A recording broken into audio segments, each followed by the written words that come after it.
குசேல கிருஷ்ணனின் நண்பரும் பக்தரும் ஆவார். அவரது பிராமண பெண்ணை திருமணம் செய்து கொண்டிருந்தார். அவர்களுக்கு நிறைய குழந்தைகள் இருந்தனர். தாயே, எனக்கு இன்னும் கொஞ்சம் பசிக்கிறது, தயவு செய்து இன்னும் கொஞ்சம் தாருங்கள். சரி, இந்த உணவையும் எடுத்துக்கொள். நான் உன் தந்தையிடம் உனக்காக இன்னும் செய்து உணவு கேட்கிறேன். குசேலரின் மனைவி தன் குழந்தைகளை ஆறுதல் படுத்தி தூங்கச் செய்துவிட்டு தன் கணவருக்காக காத்திருந்தார். அவரது கணவர் அன்றாடம் கோவிலில் செய்யப்படும் பூஜையை முடித்துவிட்டு வீட்டிற்கு திரும்பினார். சுவாமி, நீங்களும் துவாரகையாலும் பகவான் கிருஷ்ணரும் நெருங்கிய நண்பர்கள் தானே? அந்த கிருஷ்ணர் அழகில் சிறந்த செல்வ செழிப்பு மிக்க ருக்மணிதானே திருமணம் செய்து கொண்டிருக்கிறார். நமக்கு பசி என்பது ஒரு விஷயம் அல்லதான். ஆனால் நாம் நம் குழந்தைங்களுக்கு போதுமான அளவு உணவளிக்க வேண்டும் தானே? அதற்கு நான் என்ன செய்ய முடியும்? நான் எவ்வளவு கடுமையாக உழைக்கிறேனோ அவ்வளவு கடுமையாக தான் உழைத்து வருகிறேன். ஆனால் நான் யாரிடமும் யாசகம் கேட்க மாட்டேன். நான் உங்களுக்கு என்று கேட்கிறேன், குழந்தைகளுக்காகவாது நீங்கள் பகவான் கிருஷ்ணரை சந்தித்துதான் ஆக வேண்டும். நான் அவரிடம் உணவையோ செல்வ செழிப்பான வாழ்க்கையோ கேட்க சொல்லவில்லை. பிள்ளைகள் எப்பொழுதும் மகிழ்ச்சியுடன் வாழ அவரது ஆசீர்வாதம் மட்டும் நான் கேட்கிறேன். சொல்வது எனக்கு புரிகிறது. ஆனால் அவரது துவாரகாவிற்கு அரசர். அவரின் காவலர்கள் என்னை உள்ளே அனுமதிப்பார்களா? அப்படியே சந்தித்தாலும் நான் என் நண்பருக்கு என்ன கொண்டு செல்வது? தாங்கள் நண்பருக்கு அவள் என்றால் மிகவும் பிடிக்கும் என்று சொல்வீர்களே, சற்று பொறுத்திருங்கள், இதோ வந்து விடுகிறேன். குசேலரின் மனைவி தன் அண்டை வீட்டிற்கு சென்று கை நிறைய அவளுக்கு கடன் வாங்கி கொண்டு வந்தாள். அதை ஒரு பழந்தொனியில் முடித்து தன் கணவரிடம் கொடுத்தபடியே, சுவாமி, இது விலை உயர்ந்த பொருள் இல்லைதான். ஆனால் பகவான் கிருஷ்ணர் விரும்பி ஒன்றும் பொருள். ஆனால் தாங்கள் சற்றும் தயங்காமல் பகவான் கிருஷ்ணனை நம் குழந்தைகளுக்காக சந்திக்க வேண்டியிருக்கும். தன் நண்பன் கிருஷ்ணருக்கும் நினைவுகளை அசைபோட்டபடியே துவாரகாவை நோக்கி நடந்து கொண்டிருக்கிறார் குசேலர். கிழிந்த ஆடையுடனும் கையில் குச்சியுடனும் துவாரகாவை அடைந்தார்.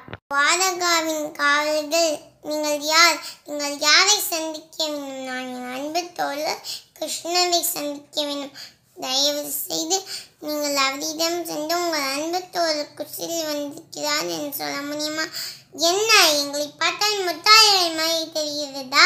கிழிந்த ஆடையுடன் வந்திருக்கும் நீங்கள் எப்படி எங்கள் அரசரின் பெயரை சொல்லி அழைக்கலாம்? ஒழுங்காக இங்கிருந்து சென்று விடுங்கள், இல்லையில் உங்களை சிறையில் அடைத்து விடுவோம். உள்ளே விடுங்கள் என் நண்பரை பார்க்க. பிச்சைக்காரா, உனக்கு ஒரு தடவை சொன்னால் புரியாதா? கட்டாயம் நீ அவரை பார்க்க வேண்டும் என்றால் நீதிமன்றத்துக்கு சென்று பார். உலாவிக் கொண்டிருந்த பகவான் கிருஷ்ணர் தன் பழைய நண்பரை அடையாளம் கண்டு விரைந்து வருகிறார். காவல்களை அவரின் நண்பர் தான், உள்ளே அனுமதியுங்கள். என் அருமை நண்பா, நீ வந்தது எனக்கு இங்கே இவ்வளவு பெரிய மகிழ்ச்சியை தருகிறது தெரியுமா? என்று சொல்லிய கிருஷ்ணர் குசேலரை மென்மையான இது கையில் அமரச் செய்தார். அதன் பின் குசேலரின் கால்களுக்கு மலர்கள் நிறைந்த நீரால் அபிஷேகம் செய்தார். கிருஷ்ணரின் இந்த செய்தியால் அங்கிருந்து அனைவரும் அதிர்ச்சி அடைந்தனர். குசேலருக்கு ஒரு வார்த்தை கூட பேச முடியவில்லை. அருமை நண்பா, நீ மிகவும் புத்திசாலி, வாழ்க்கையின் நெறிமுறைகளை தெரிந்தவன். செல்வத்தின் மீது உனக்கு எப்பொழுதும் ஆசையே இருந்ததில்லை என்று எனக்கு தெரியும். அருமை நண்பா, நான் உன்னிடம் எப்படி உதவி கேட்க முடியும்? கிருஷ்ணா, நான் உன்னிடம் ஏழையாக இருக்கிறேன் என்று எப்படி சொல்லுவேன்? நான் உன்னிடம் எதையும் கேட்க மாட்டேன், உன்னுடைய ஆசை மட்டும் போதும். நண்பா, எனக்காக என்ன கொண்டு வந்தாய்? உன் மனைவி ஏதேனும் பொருட்டு அனுப்பியிருப்பாரே, நான் எப்படி உனக்கு இந்த அற்பமான அவளை கொடுப்பேன்? குசேலருக்கு பழம் துணியில் இருக்கும் அவளை கொடுக்க தயக்கமாக இருந்தது. ஓ, எனக்கு மிகவும் பிடித்த அவளை கொண்டு வந்திருக்கிறாயா? ஆஹா, அற்புதம் என்று சொல்லி கிருஷ்ணர் அதிலிருந்து ஒரு பெரிய அவளை எடுத்து சாப்பிட்டார். இரண்டாவது முறை எடுத்து சாப்பிட்டதுக்கு முன்னே ருக்மணி தேவி பகவான் கிருஷ்ணரின் கையை பிடித்து தடுத்தார். அருமை கடவுளை தாங்கள் ஒரு பெரிய அவளை எடுத்து உன்னதுக்கே குசேலரின் வாழ்க்கை இந்த தலைமுறை மட்டும் இல்லாத பல தலைமுறைகளுக்கும் செழிப்பாகிவிட்டது. குசேலன் தங்களின் பழைய நினைவுகளை பேசிக் கொண்டிருந்தனர். குசேலரால் கிருஷ்ணனிடம் எதையும் கேட்க முடியவில்லை. இதற்கு கிருஷ்ணரும் ருக்மணியும் பெரிய அவிதை கொடுத்தனர். கிருஷ்ணனை நினைத்து கொண்டே வந்ததால் நடந்து வந்த களைப்பே தெரியவில்லை. வீட்டை அடைந்த அவர் அக்குடிசைக்கு பதில் ஒரு மாளிகை இருப்பதை அறிந்த அவர் ஆச்சரியம் அடைந்தார். புத்தம் புதும் ஆடைகளை அணிந்த அவரது மனைவியும் குழந்தைகளும் அன்புடன் வரவேற்றனர். அத்தனை மாற்றமும் கொண்டிருந்த நட்பிற்காக உணர்ந்த குசேலருக்கு கிருஷ்ணன் மீதான பக்தி இன்னும் அதிகமானது.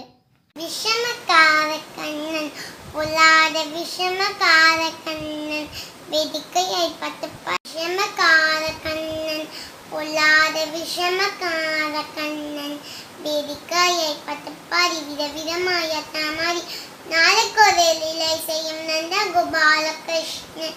விஷமக்கார கண்ணன், பொல்லாத விஷமக்கார கண்ணன், நீலமேகம் போல இருப்பான், பாதினாலும் நெஞ்சில் வந்து குடியிருப்பான், கோலப்புல்லாங்கள் உரி கோபிகளை கல்லமாய் கொஞ்சம் போல வினைத்தாயே என்று ஏற்று ஆட்டம் மாறுவான்.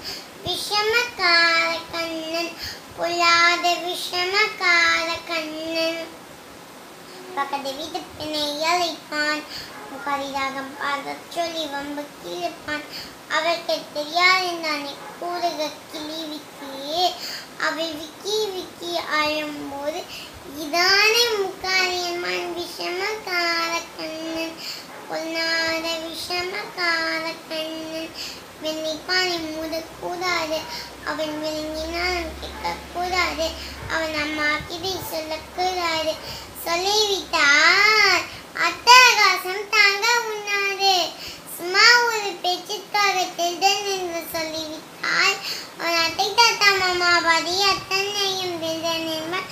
விஷமக்கார கண்ணன், பொல்லாத விஷமக்கார